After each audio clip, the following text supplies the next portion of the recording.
So, welcome to the IELTS speaking part. Uh, Hello, I'm Mac. I'm your examiner today. Okay, thank you. My name's Michael, but you may call me Mac.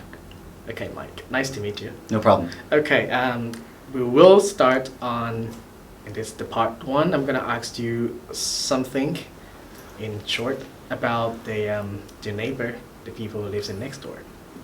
So my first question is, how do you know the people who live next door to you? Well, I've been living at my current residence for about 3 years, and the very first day I got there, they actually appeared round at my house with a small gift. I didn't expect this; it's a rather American touch, but they did, and ever since then we've got on very, very well. So, yeah, I got to know them immediately after I moved in. Oh wow, cool. And how often do you see them? And I don't see them that often because the husband of the family is actually away in business quite a lot, and his wife seems to stay indoors quite a lot. But when we do see each other, we often have a barbecue, have a bit of a gathering at my place or their place, and just catch up on what life has been like for both of us. oh yeah, cool. And yeah, what kind of problem do people sometimes have there with the neighbors? Oh, there's a multitude of problems. It could be anything ranging from dogs barking to revving of engines to garbage being left outside to loud parties at night. I think it's important to develop a close relationship with your neighbours. Yes. And not fight with them, because they could come in useful someday. Just if you have to go away on holiday for a long period of time or return to a home country, they can help in a kind of neighbourhood watch situation and look out for robbers, burglars, everything like that. So I think it's important to keep that relationship strong. Yeah. And how do you think your neighbor can help each other? Just like I said, things like if you have to go away for a long time, neighbourhood watch. They can also help you out in terms of, I suppose, like, let's say you need your children looked after. If you've got an appointment and you can't find babysitters, maybe your neighbour can help you out with that. Or they can help you out maybe sharing essential everyday items, like maybe you run out of rice or you run out of milk or something like that. Yes. And you don't have time to go to the shop. In an emergency situation like this, your neighbour might be able to reach out a helping hand and just make your day better. Yeah, rather than fighting each other. Much better, I think. Yeah. Well, well, thank you for your opinion. And so let's move into the part two. So I'm going to give you a piece of paper, and I'm going to give you 1 minute to take a look at this Okay. question. And just tell me when you're ready to talk for 2 minutes.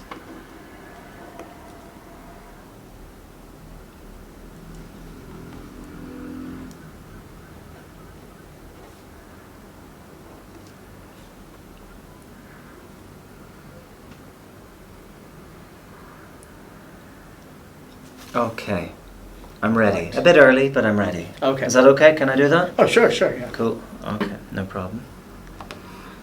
All right, go ahead. Okay. So I'd like to take this opportunity today to talk about a questionnaire that I filled in. It's quite some time ago, back in my home country. I was walking down the street one time of my hometown, and I got stopped by a Greenpeace volunteer, and they asked if I would fill in a survey with my views on global warming. This is kind of a topic that is on everyone's mind these days, but go back 4 or 5 years ago, and it wasn't so common to hear about it. So I stopped and I gave my opinions to her. She was asking me about what she thought the local community could do to alleviate some of the problems being caused by global warming. And I told her that I thought that the local government could do more to get into schools and set up educational programs, workshops in which children learned a lot more about global warming, and also how to combat the effects of it. So I said that they could go into schools and start recycling projects. I think that was a big one. And that was what I ticked that on the questionnaire itself. I also said that I thought global warming was a serious problem and it's something that needed to be dealt with in the local area. The questionnaire also asked me if I thought this would be a serious problem in the future of the world. I said I thought it would be, and I still do feel that way. And I think modern science has kind of proven that to be true these days. I felt confident giving my opinion and unbothered by the situation. This was because I knew it was a good cause and something that I wanted to contribute to as effectively as I could. So it wasn't an issue whatsoever. And I think, in fact, there should be more of these kind of questionnaires for good causes, especially environmental causes, on the streets of the cities of our world. And I'd be more than happy to contribute again if asked. Yeah, for sure. Right. Oh, it's already 2 minutes. That's it? Okay, no problem. Yeah. All right. So let's moving to the next part. So we're gonna do two-way discussion. So we're gonna talk about the about the people's opinion. Yeah. What kind of organization wants to find about the people's opinion? Many. It could be anything from corporate business, marketing departments, through to charities. Yes. The most souvenirs, the most surveys, not souvenirs. The most surveys that I have seen are usually involved with businesses. When you're walking through shopping malls and things like that, things like banks, things like other SMEs, small and medium-sized businesses. They're always interested to know what their customers are thinking, and that way they can try and target them a bit better with their marketing and advertising. So yeah. And do you think the question or surveys are a good way to finding out the people's opinions? I think they are. On the whole, people who do answer surveys usually do it with an air of seriousness. They don't do it. Adults don't usually mess around with these things.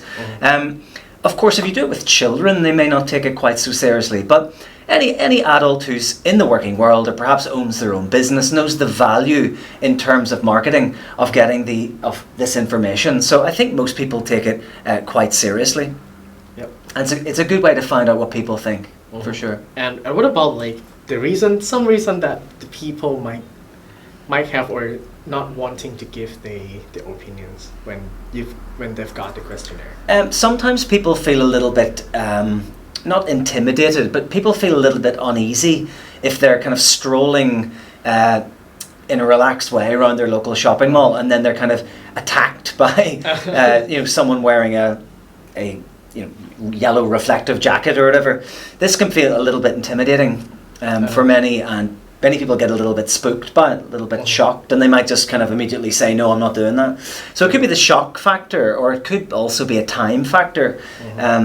I know that's the excuse I always use whenever I'm kind of accosted by these people. But I think there's other factors as well. Some people mightn't want to give their opinion on something controversial. It could be a political situation, and they don't want to give any information away about themselves, which I think is fair enough as well. Yeah, this might be. Yeah. And let's moving to the questionnaire in the school, like dealing with the kids. So do you think it would be a good idea for a school to ask a student their opinions about the lessons?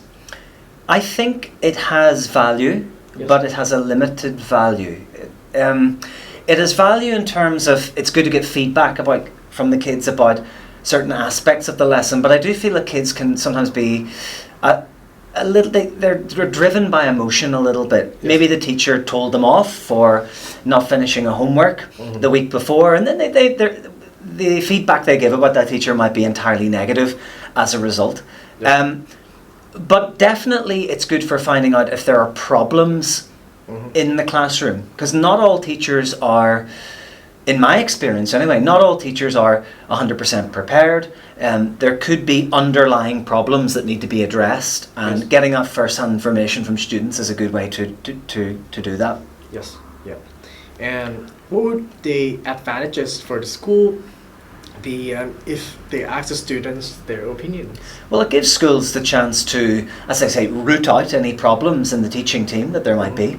It also gives schools some first-hand feedback from the front line, shall we say. Yep. I mean, schools can then talk to the teacher if necessary, or modify syllabi if that's what's necessary. So it gives schools a chance to make some constructively develop not only their teaching team but their curriculum, etc. Yes, for sure. And yeah, would there be any disadvantages from the students' opinion? Yeah, as I said before, I think many opinions could be emotive. Yes. And based on a childish misconception of an adult's behaviour.